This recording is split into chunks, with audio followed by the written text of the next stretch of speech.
No niin, tässä on pihapiiri. Eletään toukokuun 10. päivää ja lunta on vielä puoli metriä. Ja siinä on talo ulko-ovi ja mennäpä sisälle pirttiin. Täältä löytyy mäyräkoira, ei sisälly varustukseen. Ja täällä on ollut patterit päällä meillä talven yli. Ja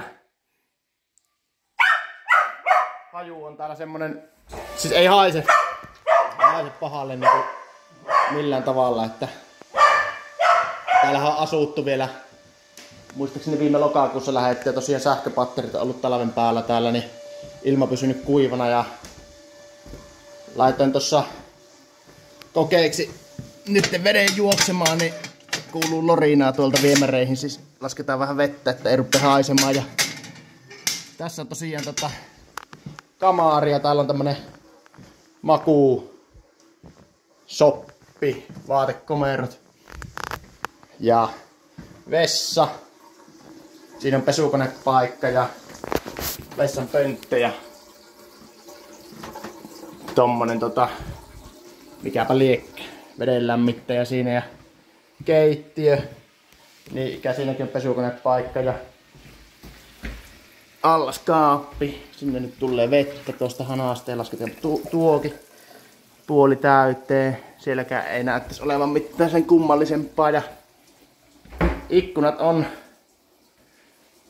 ihan ok. Sähköliesi ja jääkaappi vai pakasti vai sekä ettei tänäpä ovi auki.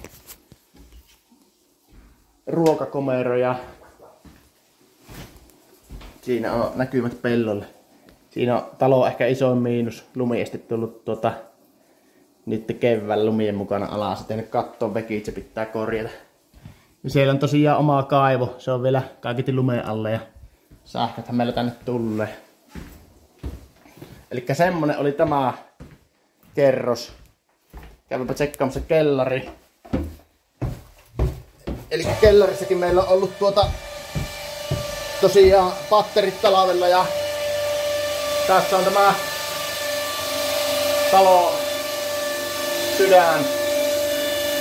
Kehittää painetta tuonne vesijohtojärjestelmään ja vesi tulee. Tässä on sauna, puusauna, vesipata. Pikkusen on tavaraa täällä, mutta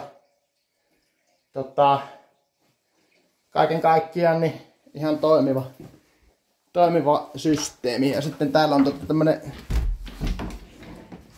kellarikomero.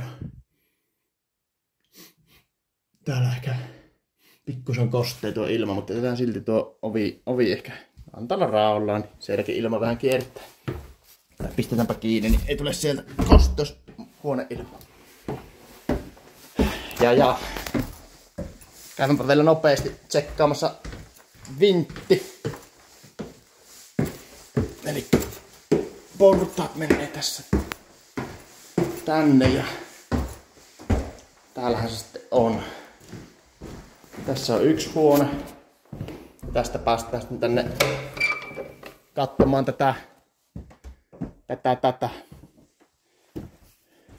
varsinaista ullakkoa. Tästähän se on vetässyt toi lumi tuon putken mennessä, mikä tästä tulee. Elikkä jos se rupeaa vuotamaan, niin sehän vuotaa ensiksi tähän. Ja tässä nyt ei ole vielä vuotojälkiä. Siinä saattaa ehkä olla jonkunlainen aluskate. Joo, siinä on huopa. Tuo pitäisi meillä korjata, tiivistää. Siihen pitää pyytää putkaria käymään. Mut joo. Semmonen se. Ja sitten täällä on toinen huone. Täällä on asuttu kesäisin ja täälläkin on uunit ja no aukeepa nyt. Joo, semmonen. Ihan hyvä. Ja vielä viimeinen silaus. Vaatekomero. Ai että. Sellainen paikka tämä. Kuhmon lumiaho. Siitä näkyy tie tosiaan menee tuossa. Tuolla on auto.